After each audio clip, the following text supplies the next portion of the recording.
What if the most uncomfortable feeling a human can experience, the emptiness inside, is not a sign that you are broken, but proof that you are being rebuilt on a cosmic level? This feeling of emptiness is not the end of your spiritual journey. It is the sacred beginning of the manifestation of your true purpose. If you have ever looked in the mirror and asked, "Who am I now?" know that you are not lost. You are being prepared. The dust has settled from the storm of your awakening. The intense battles have subsided. The psychic ground has stopped shaking, and a quiet has descended. But this quiet is not the blissful peace you may have expected. It is a strange, unsettling stillness. You look at your life, and the passions that once drove you now seem like relics from another lifetime. The ambitions that defined you feel hollow. It's as if you've woken up from a wild, transformative dream, only to find yourself in a room where you recognize nothing, least of all yourself. This is what we might call the great spiritual hangover. It's the profound exhaustion that comes after the immense work of healing and deconstruction. And in this strange new quiet, a question echoes. Did I do something wrong? Why, after so much inner work, do I feel so adrift? Our world has a deep-seated fear of emptiness. It teaches us that a void is a vacuum that must be filled immediately. Fill it with a new goal, a new project, a new relationship, a new distraction.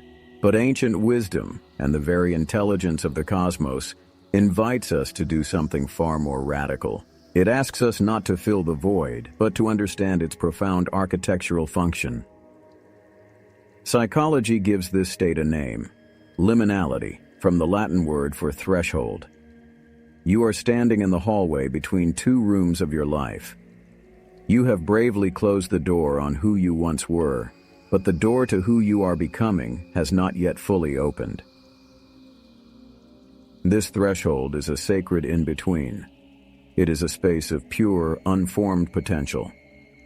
But for the human mind, which craves certainty and definition, it can feel like a terrifying suspension in nothingness. It is here, in this liminal space, that the true work of sacred reconstruction begins. So, let us re-examine this emptiness, not as a passive state, but as an active, intelligent process of clearing. Imagine your psyche, your inner world, as a vast city. Over the course of your life, your ego has acted as a frantic, unregulated builder. On every available piece of land, it has constructed a building, a tall skyscraper of ambition, built on the expectations of others, a cramped apartment block of limiting beliefs inherited from childhood, a fortified bunker of fears designed to keep you safe, a beautiful but fragile museum of past glories. Your city was crowded, noisy, and inefficient. There was no room left to build anything new, anything authentic. Then the awakening came, and with it what felt like a wrecking ball. The divine Demolition Crew arrived. The process was chaotic, loud, and at times terrifying. Structures you identified with, buildings you thought would stand forever, came crashing down. And now the crew has left. The dust is beginning to settle, and you stand in the middle of your inner city, looking at empty, rubble-strewn lots.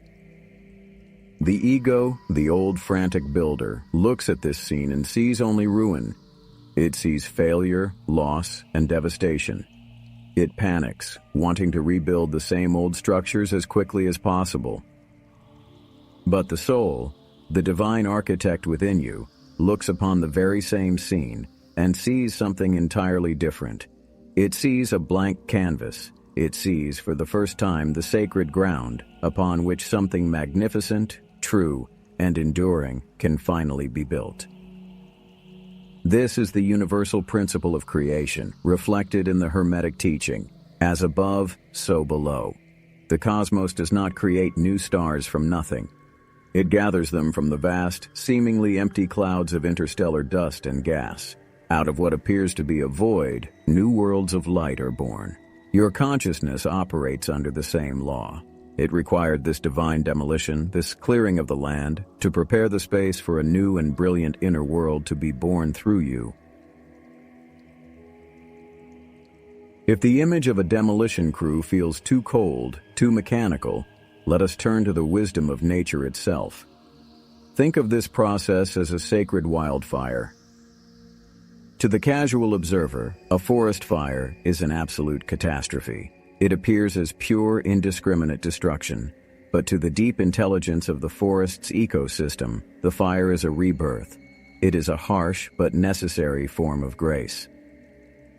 The fire sweeps through, burning away the dead undergrowth, the accumulation of years of unresolved emotions and stagnant energy. It clears the dense canopy, allowing the light of new awareness, the light of the sun, to finally reach the forest floor. And most mysteriously, the fire performs an act of alchemy. It triggers the germination of the most resilient seeds. The cones of the lodgepole pine, for example, are sealed with a strong resin. They require the intense, searing heat of the fire to melt that seal and release their seeds. Without the fire, they would remain dormant forever. The pain and heat of your awakening, the very fire you thought might destroy you, was precisely what was needed to unseal the most resilient, most authentic seeds of your soul. It was clearing away the old so that your true purpose, a purpose that could not have sprouted in the crowded shade of your old self, could finally take root. Modern psychology has a term for this kind of transformative pressure: eustress. Unlike distress, which breaks us down, eustress is a beneficial challenge that forces us to adapt, to grow stronger, to evolve. The emptiness you feel now, in the quiet aftermath of the fire, is the proof that this phase of transformative stress is complete. It is the peace of a renewed ecosystem, poised for new life. The forest does not fear the fire. Its ancient wisdom knows it is part of the cycle. But how do we, as human beings taught to fear loss, learn to trust this fire? How do we stand patiently on what feels like scorched earth and believe in life to come? We learn by understanding that the purpose of this sacred fire was not just to clear the ground, but to create the perfect darkness. It brings us to the next stage of our journey, into the darkroom of the soul, the sacred chamber where, shielded from the harsh light of the old world, the true image of who you are can finally begin to take form. Learning to trust this process is like learning the ancient and delicate art of developing a photograph in a dark room. Imagine yourself stepping into this space, the darkroom of the soul. The door closes, and you are plunged into a profound, sightless quiet. This is your emptiness. In your hands, you hold a piece of seemingly blank paper. This is your consciousness, cleared of its old images. You gently submerge this paper into a chemical bath, the mysterious, potent solution of the void itself. At first, absolutely nothing happens. The paper remains blank. The silence remains total. This is the moment of greatest challenge. The ego, accustomed to instant results and bright lights, begins to panic. It screams to turn on the light, to force an answer, to do something. But the master of the darkroom knows a sacred rule. If you expose the paper to light too soon, out of impatience or fear, the latent image is burned away forever. The potential is irrevocably lost. You must trust the unseen chemistry. You must wait, in stillness and faith, in the nourishing dark. And then, almost imperceptibly, it begins. A faint outline appears, a shadow deepens, a detail sharpens, and slowly, patiently, a clear, complex, and beautiful image emerges from what was once blankness. Your purpose is revealing itself in precisely this way, in the quiet, in the dark, through a process that demands patience and a profound trust. This is not just a beautiful metaphor. It is a living principle, woven into the fabric of the most inspiring stories of human creation. Consider the well-documented story of J.K. Rowling. Before the world knew of Harry Potter, she described her own life as the biggest failure I knew. She was navigating a divorce, jobless, a single mother living on state benefits and battling clinical depression. This was her emptiness. This was her darkroom. All of the external structures of identity had crumbled. And it was precisely there, in that state of profound personal loss and darkness, that the image began to develop. On a delayed train trip, the idea for a young wizard and his magical world didn't just occur to her, she has said it fell into her head. The image arrived fully formed, waiting to be seen. Her emptiness was not an obstacle to her purpose, it was the prerequisite. The darkness was not a punishment, it was the sacred chamber where the noise of the world finally faded, allowing the whisper of her true purpose to develop into a clear, undeniable image. So the divine Demolition Crew has cleared the crowded city of your psyche. The sacred wildfire has nourished the soil of your soul. You have learned to sit with faith in the darkroom, awaiting the true image to develop. And why has the universe orchestrated all of this? Why the clearing, the fire, the waiting? The reason is beautifully, profoundly simple. It is so that you could finally stop searching and begin to listen. Your true purpose, your dharma, is not some hidden treasure you must find after a long and arduous hunt. It is not a goal to be conquered or an achievement to be won. It is a call to be answered, a whisper to be heard, a frequency to be tuned into. And here is the secret that will change everything for you. The reason you could not hear this whisper before was not because it wasn't there.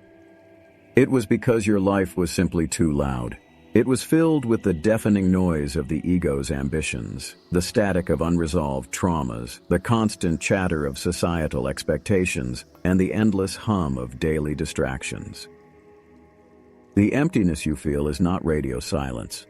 It is not the absence of a signal. It is the clearing of all the static. For the very first time, you have the clarity of signal required to hear the pure, undistorted transmission of your own soul.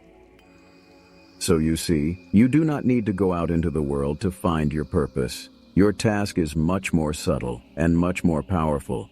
It is to remain still and create the inner conditions for your purpose to land in your awareness.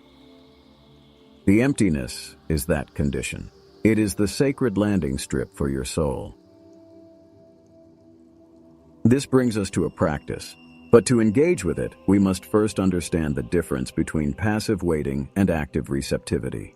They are not the same. Passivity is resigning yourself to emptiness, waiting for something to happen to you. Active receptivity is a state of profound, intentional listening. It is the posture of a scientist gazing into a microscope, not knowing what they will find, but looking with focused, patient curiosity.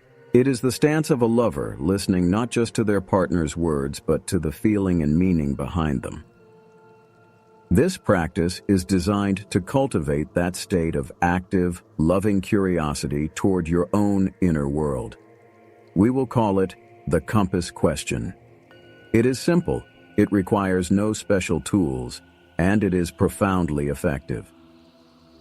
First, find just 5 minutes of quiet where you will not be disturbed. Sit comfortably and close your eyes. Place a hand over the center of your chest, over your heart. Take 3 slow, deep breaths, and with each exhale, feel yourself sinking more deeply into the present moment, into the quiet space within. Now, instead of asking the mind a big, unanswerable question like, "What is my life's purpose?" you are going to ask your inner wisdom a simple navigational question. Silently, in your mind, ask your question compass. Universe, source, my higher self. What is the next step that most aligns me with a feeling of peace or joy? Or you might ask, what is asking to be expressed through me just for today? And now, the most important part. Do not look for an answer in words. You are not listening for a voice. You are feeling for a direction. Feel for the subtle needle of your inner compass. Does it pull you toward rest? Toward a walk in nature? Does an image of a specific color come to mind? A memory? A sudden desire to listen to a piece of music? Or to simply sit in the sun? The goal of this practice is not to receive a 5-year plan from the cosmos. The goal is to learn how to navigate your life step by single step, using the undeniable compass of your own inner resonance. It is about building a new relationship of trust with the guidance that speaks, not in words, but in whispers, feelings, and inclinations, directly from the heart of the sacred emptiness itself. So the next time you feel the profound echo of that inner void, remember what you now know. You are not looking into an abyss. You are standing in the antechamber of creation. You are not on abandoned ground. You are on sacred, fertile soil, cleared and ready for a new and beautiful life. You are not empty. You are, at long last, perfectly and divinely open. As the pioneering psychologist Carl Jung wrote, "In all chaos there is a cosmos, in all disorder a secret order. Your emptiness is the fertile chaos that precedes your most magnificent cosmos." So we leave you with one final thought to carry with you. What would happen if, for just one day, you treated your emptiness not as a problem to be solved, but as a sacred portal to be crossed? We would love to know what resonated with you on this journey. Please leave a comment below with the metaphor that spoke most deeply to you: the divine demolition, the sacred wildfire, or the darkroom of the soul. If this guidance has served you, please like this video and subscribe to join our community of mystic sages as we continue to explore these profound mysteries together. Take care of yourself and trust your process.